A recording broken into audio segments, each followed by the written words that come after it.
I found a quote from you saying, "When you boot up your personal computer, 7 of my patents are at play." Now everybody thinks Steve Jobs, Bill Gates, they're the creators, the inventors, the launchers. They're household names. Lubomyr Romankiw is not a household name. So tell us, from a practical standpoint, what it is that you've done that have been so influential on the evolution of the computer age. Well, when I joined IBM, we were still using 2 feet disks in diameter and ferrite heads that were hand wound with 31 turns of copper, and they were fairly large, and the maximum information you could store on a disk was about 5 million bits. And so the question was, it was very early stages of the computer development, silicon and there were competition between the magnetic storage and magnetic processing versus magnetic silicon disk. So at first I was assigned to actually help people that were working on magnetic storage and magnetic processors, and to build thin magnetic films for a computer which was basically not using any silicon. That was actually a competition for silicon. When I started working, there were about 9 companies working on the same technology, but they were all using vacuum technology because nobody would think of electrochemistry. That to them it was basically a so far back technology that nobody could ever use it. This was good enough for plating doorknobs and other things, but not for doing delicate things. Well, first of all, my background was, I had a bachelor's degree in chemical engineering from the University of Alberta. So that gave me a feeling this is how I go from a lab to a factory. I've actually built a factory before I came to MIT, before I came to IBM. I built a factory that was working in shared Gordon mines near Alberta, Edmonton, Alberta. So I actually was aware how to scale processes up. When I was tired working for the shared Gordon mines, because I was always dealing with PhDs that were overruling me because I had only a bachelor's degree, so I rose to the level of a pilot plant superintendent, and there was no path any further. So I went to see after 2 years of working for shared Gordon mines, I went to my dean of engineering and I said, I would like to become a PhD because I'd like to compete with these guys that tell me what to do and don't listen to what I'm saying is worthwhile doing. He thought for a little while. He said, well, you were second in the class of 42. So I'll write you recommendation letters to schools other than University of Alberta.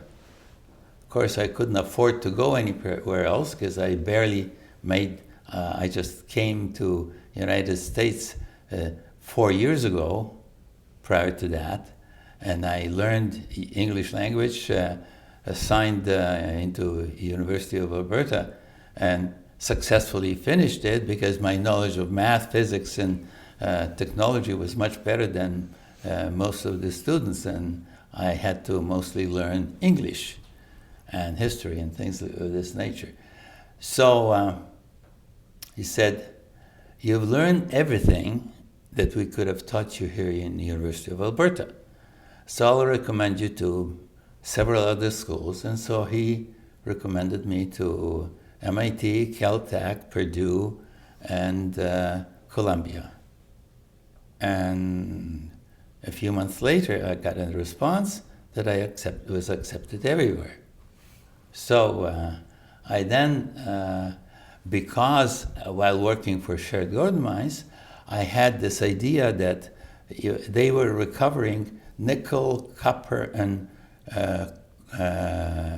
cobalt from ores by chemical means, dissolving chemically the metals or the ores, and then recovering from the solution the metal, which was very unusual because most of the time the metals were recovered by smelting, and the entire area of Alberta and Rockies were kind of dying from the SO2 smoke. Mm-hmm. So this is why I came with zinc, and they said, no, it's impractical, it won't work, and so on and so on. So I was so disgusted, so I wanted to do it at the University of Alberta. My dean, Dean Govier, said, we'll send you to other schools. And when I got accepted, I chose MIT. The professor at MIT who accepted me said, "I know nothing about the field, but we'll be learning together. You're going to be doing experiments, because I see you know what you want to do. You'll be doing experiments, I'll be learning with you, and hopefully you'll get your degree." And who was that? Professor De Bruyne, Philip De Bruyne. Mm-hmm. He was a very good surface chemist and electrochemist. So I joined MIT. I have spent first 2 years doing coursework, because the coursework necessary of somebody who came from a different university was sort of very demanding. So I had to do this. And then after 2 years, I was about to start my thesis when the Russians have shot the Sputnik into the air. And of course, my professor knew that I was Ukrainian by origin and that I would know Slavic languages, and mainly Ukrainian and Russian. And so the government gave MIT money to study what kind of fuel did the Russians use to shoot the rockets. So I spent 1 year learning and teaching, learning the technology that they were using for shooting the Sputnik. Eventually, we kind of sorted out, handed it over to the government. I don't know what they did with it, but I was then allowed to go back and finish my thesis. So I started my thesis on recovery of zinc from sphalerite ores by chemical means, by just plain sulfuric acid, and then trying to recover it by electrochemistry. I actually succeeded as I expected, because I already thought this through before I went to school, to graduate school. And then people from Shared Gold Mines, that where I used to work, visited me, and they looked at it and they said, "Oh, it actually works. We're glad to see that it works." So I thought they said, "Oh, we'll offer you a job." But then they offered me a job, and half a year later, they patented my process. So I said, no, I'm not going to Shared Gold Mines. I'm now looking for a job in electronics. And so, because electronics was just starting. So I finished my thesis, and it turned out it became a product. So it was my first research that became real product. It's now used all over the world, the recovery of zinc from sphalerite by sulfuric acid etching. And so I interviewed about 16 companies, electronic companies in US, and I had at the same time an offer to start a material science department at the University of Alberta. So I went to interview to the University of Alberta. It was all very good because I would have been starting an entirely new department, but I had to wait for a year. So I said to myself, okay, so I'll join IBM for a year and then switch over. But my 1 year with IBM turned out to be 53 years with IBM because the job was so interesting. There was so little done in the area of electrochemistry and so little done in relating material science to electrochemistry, that is, deposits to the metallurgical part and magnetics to the actual deposition technology. And everybody in the industry, 9 companies were competing with me, trying to build thin film heads, but they were using all vacuum technology, which, as good as it was not able to keep the uniformity of composition of the alloy throughout the thickness. Also, it had to be chemically etched to define the structures, and that was very, very difficult. So my first kind of major breakthrough that led to electrochemistry now becoming important was I have invented for the first time, and I was surprised that nobody has done it before, that I could put a very thin layer, like 50 angstroms of titanium and 1,000 angstroms of permalloy as a seed layer, create the lithography on top of it. And of course, at that time, lithography was only used for etching, not for plating through masks. So I had to learn how to build very thick lithographic layers and do lithography in something like 3, 4, 5 micron thick material rather than 200 angstrom material. And so that's how I had my first breakthrough, because now when I needed to plate permalloy, because I had to create a horseshoe magnet which had first layer magnetic nickel iron, then had to have a dielectric, then had to have copper coils, 10 up to 15 copper coils, and then cover it by dielectric again, and then cover it by permalloy again. Nobody's done anything like it, so, but I was willing to take risks, because every step of the way was a risk, and every time I started doing another risk, my manager would tell me, you know, if you fail and it doesn't work, you will have to switch to something else. But I was so determined that it's going to work, and I knew in my mind that it's going to work, so that I just proceeded, and I said, okay, I'm going to make it work. And I've produced in 1969 first wires on top of a dielectric that were 3 micron in thickness, 3 microns wide, and 6 microns apart. That was necessary to produce the copper coil to fit in 100 microns of a horseshoe magnet. And that was a major breakthrough that nobody believed that this works. I had to actually, for our manufacturing people in San Jose, to accept that it works, I had to fly all my equipment to San Jose and fly and show it in front of the management and the workers that it is working the way I described.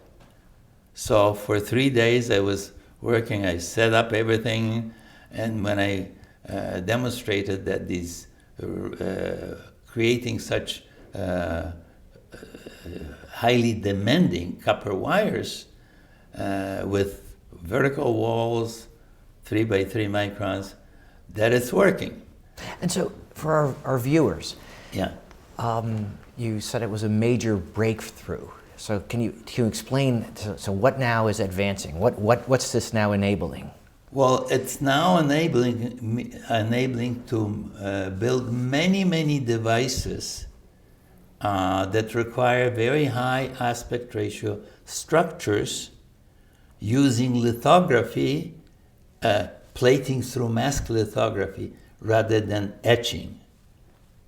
Because when you etch, you never, chemically etching, it'll define the grains, but and there will be grains sticking out, and these grains will hold on to magnetic domain walls, and magnetic domain walls would not move, the head would not switch. But if you had very smooth edge and very tall edge, the magnetics is very simple, makes it very easy to switch. Mm-hmm. So when you define a head with this plating through mask technology, and if you imagine a horseshoe magnet, so you first put your first permalloy, then put some dielectric, then put this very thin layer that I described to you, and then put some lithography and a very thin seed layer, and then you plate through the mask these copper wires. Now you've defined the inner side of the horseshoe magnet. You, by very short sputter etch, you remove the seed layer, so the seed layer is gone, and now you've got copper wires kind of floating on top of a dielectric. So now you put another dielectric on top of it to smooth it over, and you actually, that was another breakthrough that people insisted that SiO2 should be my dielectric. I said, since SiO2 is going to take years to develop to provide these sloping edges that are necessary for the head, I will give you for the time being a resist that's baked to high temperature, which flows at 250 and creates this very sloping edge. It's like a droplet of a water. If you put it on a surface, it's not square, but it kind of creates these sloping edges. And that's exactly when you heated the Shipley resist to 250 degrees, it would flow. Because of surface tension, it would assume certain shape. And now I could put on top of it my second part of the horseshoe magnet. And now it became a thin film head.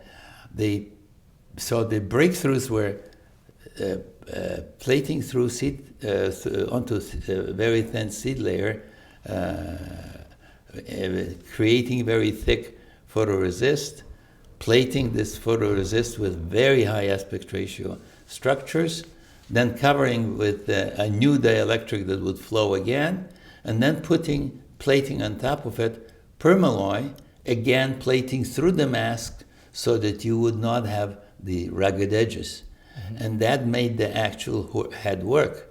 To those people who didn't believe in polymer to be trapped inside an electronic device, I said, well, in the future I'll get you the SiO2, but it's going to take 3 years. So let me just provide you for testing purposes these devices with the baked hard resist.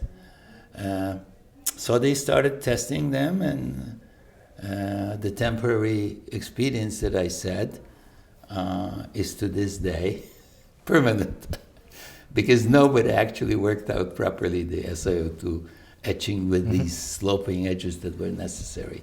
So basically, they were finding out the way of plating through thin seed layers, creating very high photoresist, removing the very thin seed layer after you've plated, then putting a dielectric that flows and covers it creates a proper angle for the upper part of the horseshoe magnet to step down so that the pole tips are well defined. And then actually developing the technology for plating permalloy, because permalloy is one of those metals, that nickel iron, that is considered as anomalous in co-depositing.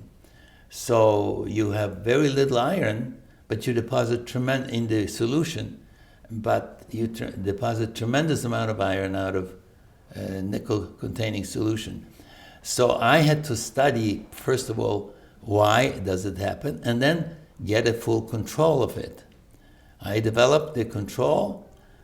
In order to develop full control, I had to now invent a new plating cell, because the plating cells were usually where you put a part inside the tank and you move it back and forth, and that's enough agitation.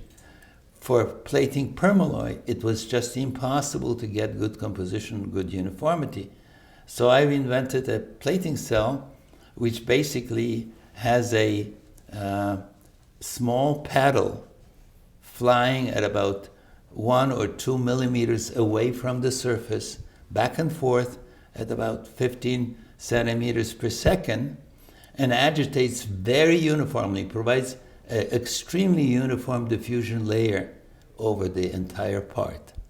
And that permitted me to get very uniform composition of this very difficult to control alloy, nickel iron.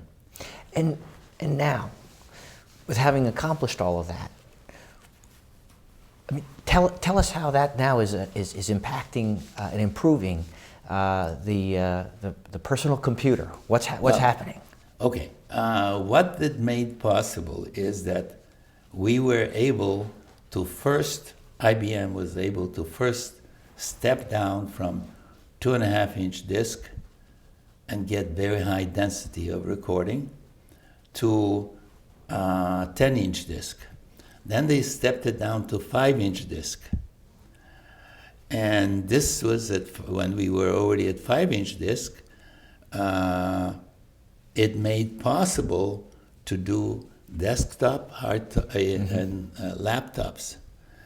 And that was when Wozniak approached us and said, I want to buy this 5-inch disk from you guys. Mm-hmm. Okay? And that's how Apple started, because they had way to process the data, but they had no way to store it on a small disk. So since that time, when they first bought it, they started producing the first Apple computer, and then IBM decided to do also desktop computers, and we made them even smaller, 2-inch and 1-inch disks. And this is in 1975, right? This is IBM had 1979 had the first commercial device, and that was about 1979 that the Wozniak learned about it and bought it from us. And if you're, I go back to that era long enough to know that we're talking about mainframes back then, as was common. Is it fair to say that we don't see the evolution of the desktop computer without the ability to utilize your technology? No, there was no way at that point to actually store information. you could process the silicon technology that kind of outpaced the magnetics for processing was shrinking, but they had no way of storing the data. So you could process trillions and trillions of data in 5 seconds or so, but if you didn't have a place to store it, the minute you pulled away you pull out the plug, everything disappears. Mm-hmm. So the major benefit is that now you had a very, very high density storage and very high speed storage that you can now store all the information, both the programs and the result of the programming. And without it, I don't understand, I don't know how computer would be working. There was no substitute that people were working. Mm-hmm. Right now, there are people beginning to work on the silicon device that has built-in local storage, but it's still not commercial, still not working. You could not use it on the same scale as you would in the large computer or a desk computer. Mm-hmm. So basically, at the Inventors Hall of Fame, they put Bob Denard, who is invented most of the silicon devices for IBM, and they put me together. They took a picture and they said, "Here's the computer." The computer wouldn't be without Bob. The computer would be without Luby. So smartphones, cloud computer storage, yes. These are all results of the work you've done. They're a long way from your roots. You were born in the Ukraine, 1913. What was that like? Well, I was born actually in, which at that point was Poland. It was an ethnically Ukrainian city, Lviv. Roque is kind of suburb of Lviv. My father was a lawyer in Roque and would commute every day to courts in Lviv. So I started my grade 1 during the Polish occupation, as we call it. So I was taking my grade 1 in Polish, and I was at the same time learning Ukrainian because it's ethnically Ukrainian city. So then the war between Poland and Russia started, and the Lviv was overrun by the Russian army, and overnight we've learned that tomorrow morning key individuals, intellectuals in the city will be shot by the Russian army. And on that list was my father as a lawyer. It was part of the... the overnight we actually escaped. There was a train, unofficial train, going between Lviv and 40 miles out, where there was supposed to be the border. And it was over at night dropping off people that were escaping the Russians into the so-called German-occupied zone. And so this is how we actually escaped, but otherwise our whole family would have been gone. Our relatives that stayed were sent to Siberia for 10 years because they were intellectuals. How old were you when? I was at that time, I was at that time 8 years old, and I finished my grade 1, was going into grade 2, and so when we moved over to the German-occupied zone, I became my parents started homeschooling with me, because my mother was a high school teacher, my father was a lawyer, so they felt they could do a better job with me. And so I've been taught at home for 3-4 years, and then when the Germans reoccupied Lviv, the city where I was born, we moved back again. For about 4 years, I was continuing high school, not high school, the gymnasium, which was sort of intermediate school. And then the Russians were coming again, and we knew what to expect. So we started moving west. We got in the meanwhile in touch with our relatives in Alberta, who were there since 1896 in Canada. Mm-hmm. And they said, as soon as you move far back to the west of Europe is going to be occupied, because it was still Germany, it will be occupied by the Allies, and we'll bring you over. Mm-hmm. And so we kept moving as far as we could move, as the Russians were moving, till finally we finished in Munich. And in 1945, they started the process of bringing us over. So by 48, I was already in Edmonton, Alberta. And 2 days after I was in Edmonton, I was already going to high school.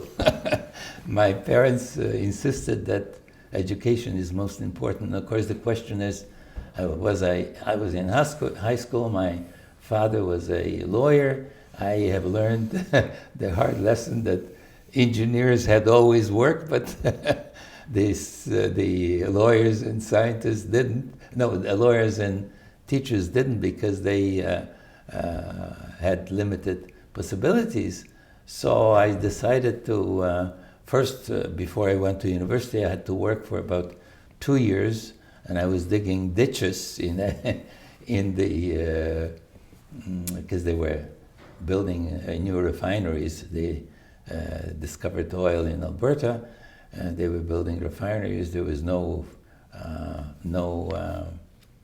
mechanical equipment, so they used to use kids like me to dig ditches. The ditch was 12 feet deep, and I was throwing this dirt to the top all the time. The 12 feet, because of the soil in Alberta freezes something like 8 feet deep during the wintertime. And so when I was digging ditches, I decided, well, I better study very hard. That's a motivation. Because I wouldn't want to do this job for the rest of my life. So, I finished high school. I was actually ahead of everybody in physics, mathematics, and chemistry. So I only had to study English and literature. And in a couple of years, I finished high school while working at night from 4 to 12 midnight, and going to school between 8 and 4. Because my parents, I could see they couldn't get any job. My father, as a lawyer, had a job as a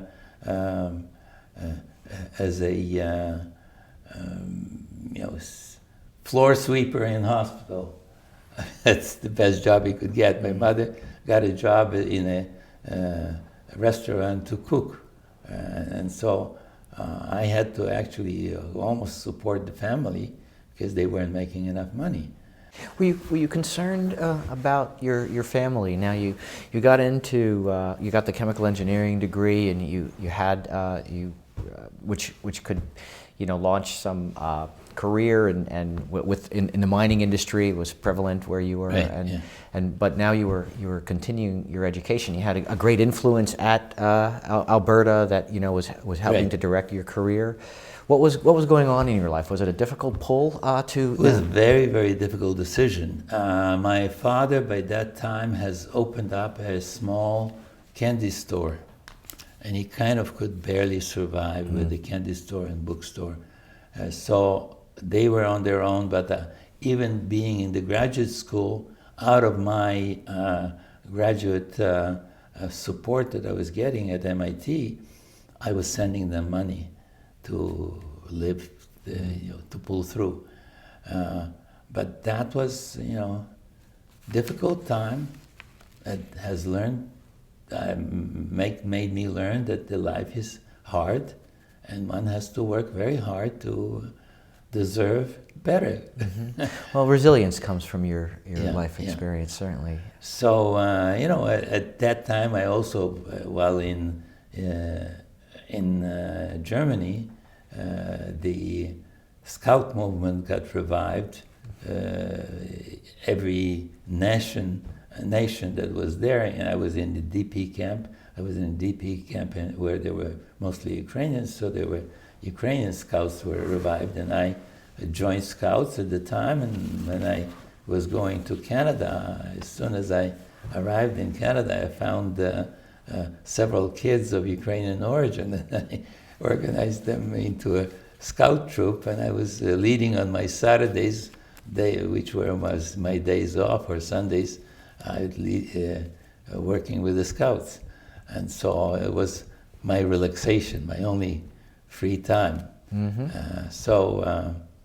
But you remained involved with the Scouts your entire life. Yes, I actually, in 1991, I went to Ukraine. I revived scouting movement, and I've been chief scout for Ukrainian Scouts up until 2016.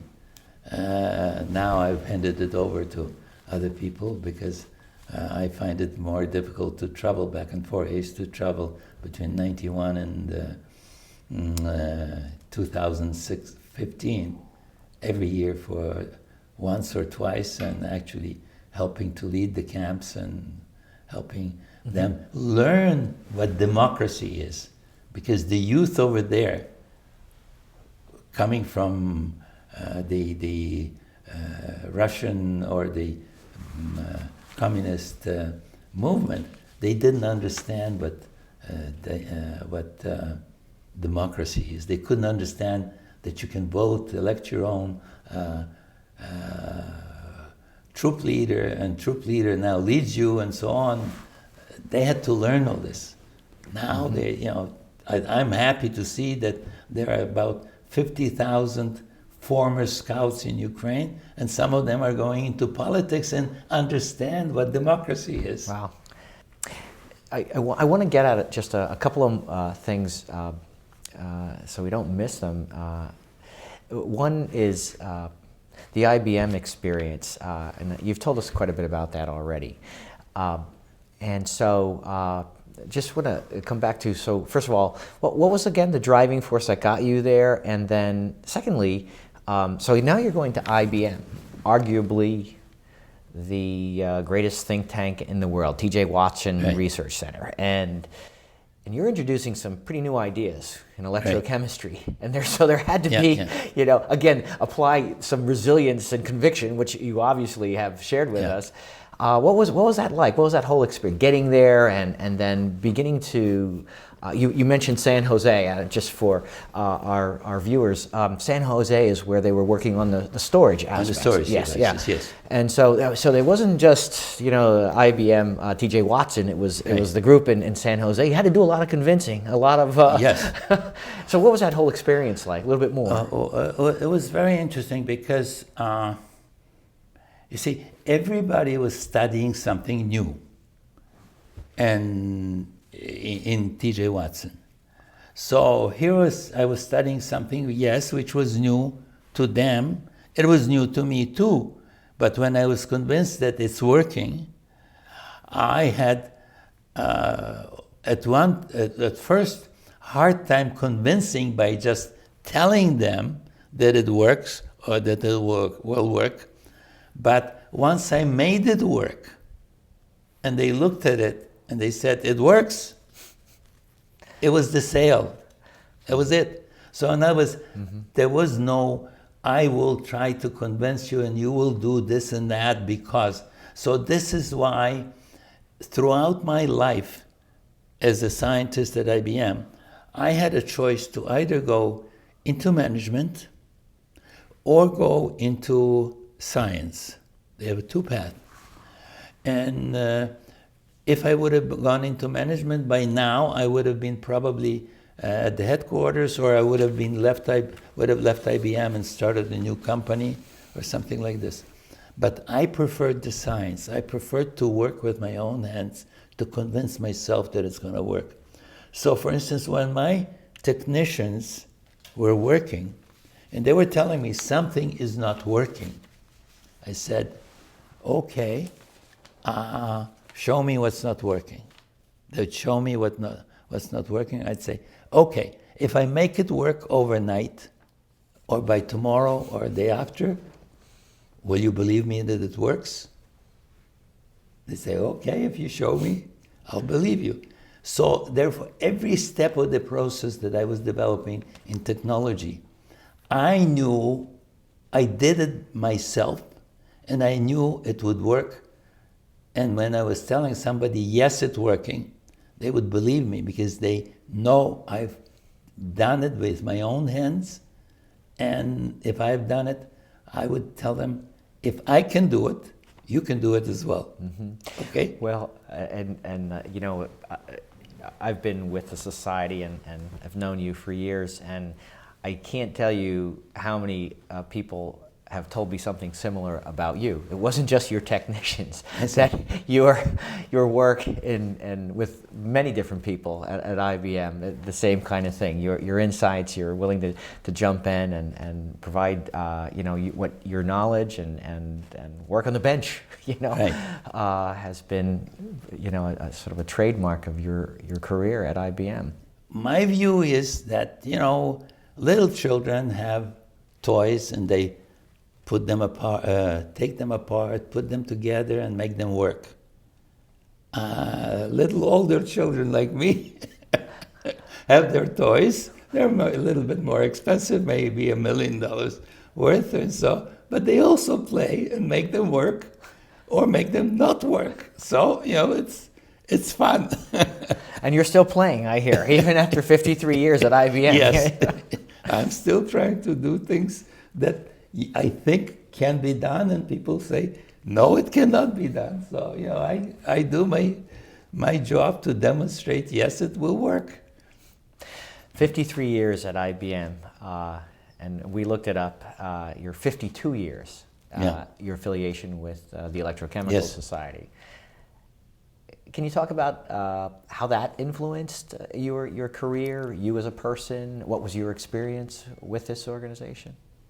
Well, my first few meetings, I remember there was a meeting in Buffalo. I was pretty well disappointed. I was in electrochemical electrodeposition division. Mm-hmm. I was disappointed how little science these people were bringing. They were kind of discussing, we did something like this and it worked like that in electroplating. So clearly electrodeposition was not a science at that time. It was not basically, it was an art. And I was coming in from two strong schools. One, MIT, that believed in science, where you could relate, metallurgy, where I could relate structure and deposit and to its properties and so on. And from University of Alberta, the background in chemical engineering, how to build up plants and how to make them work. Mm-hmm. So, yes, basically, what helped me is I combined these two technologies. I actually took only one course in electrochemistry from Professor Ulick in University of Alberta, in MIT. And I wasn't going to become an electrochemist either. Okay. Right. When you mention Ulick, he's another person of great influence in ECS and basically wrote the handbook on corrosion. Right.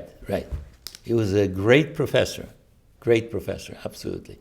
So I have learned from him, and I've learned the potential of electrochemistry. So when I came to IBM, I knew only that much in chemical engineering, not in electrochemistry. I wasn't truly trained electrochemist. But I was trained in metallurgy, and I was trained in chemical engineering. So that training, the metallurgy training, helped me understand the correlation of metallurgy to magnetic properties, because I never studied really magnetics that deeply as I did at MIT, at IBM.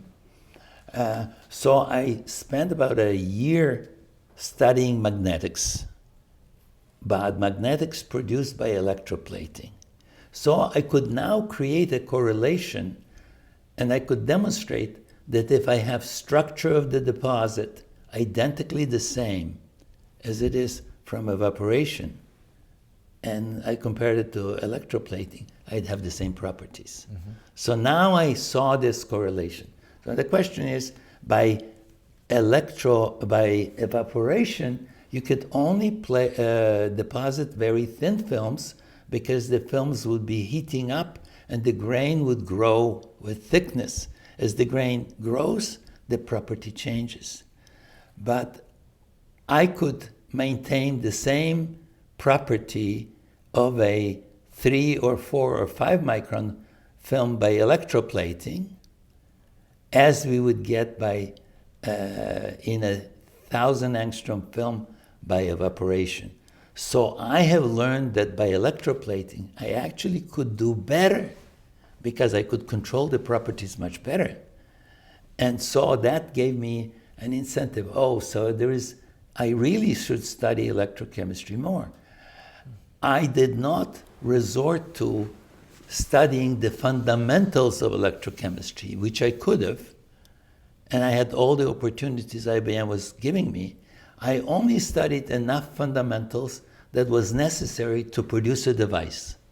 If I could control the technology, I knew enough fundamentals to control the technology and make it reproducible. That was satisfactory and enough for me to make next steps and to start building the device. I was more interested to produce the device than actually have full understanding of a mechanism, what happens at the 2 or 3 angstroms away from the surface. Mm-hmm. Although I could infer what's happening.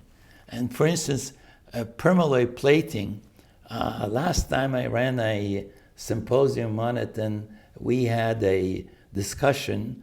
There were 6 different schools proposed 6 different mechanisms for electroplating what happens at the interface as nickel iron deposits.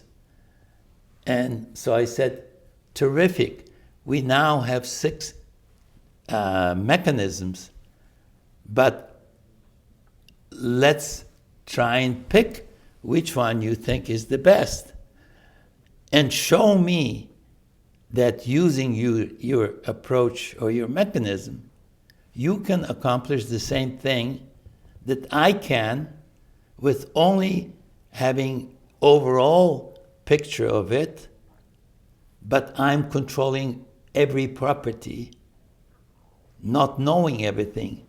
So I've learned that in order to build something, I don't have to know every last atom that moves left or right or so on. My success is I try to understand enough so that I can build a device that's useful and that can not only pay my job, building a device or building something, equipment that will build my job, but will pay 100 other jobs. So it's going to be useful to population as a whole. So my aim is, yes, understand electrochemistry as much as possible, but understand it enough to be able to control it and to use it reproducibly without fail. You have an incredible experience, and that has led to basically the contribution that helped us put a computer in our pocket. Is it true you don't have a personal computer at home? You're absolutely right. You put it in everybody else's home, but you don't have one. Yes, but on the other hand, I rely on my cell phone as a computer. Okay. You see, I stay at work as long as I need to stay at the computer. So you will very often call me at 4 o'clock in the morning. I'm still at work because I'm reading my email, I'm studying the computer. If I went home, I'd carry this computer and I would never go to bed. So it's my cutoff point is, now it's time to go and sleep. Shut down the computer. Because I'm interested in so many different things that it's hard for me to shut off the computer because I'm still, I'm interested in that, interested in this, and interested in that. And it never stops. And then I look at the watch, 4 o'clock in the morning, when I am supposed to be back for a meeting at 10 o'clock in the morning. I get it. It's a good idea. We have another quote that I think sort of captures a lot of what you said, and I just wanted you to comment on that. The quote is, go where there's no path and leave a trail. What do you mean? Well, that's exactly where I was inferring that, yes, I was ready to go where others have not gone because theory says it should work. So I don't always believe that what theory says or what people have found in the past did not work for them, that they may not work for me. Because I may have a different view and I may be dealing with actually newer information that was not existent for the people that have declared that something is not going to work. So I'm giving myself an opportunity to explore things that have been, in theory, in physics or in chemistry, have been believed not to work. Have been believed. I'm specifically saying the word believe because some people say, will not work. I said, we believe it may not work, but if you have new information, new approach, it may make it work. So this is why, and that particular quote is basically to things like go where others have tried, maybe they've failed. Now you've got new information, new knowledge, you've acquired new knowledge from doing your experimentation, and maybe you will make it work. And I think it happens not just with me, but it happens with many other people. Well, that opportunity you gave yourself has led to great invention. Dr. Romankiw, thank you for sharing your story with us today. You're welcome.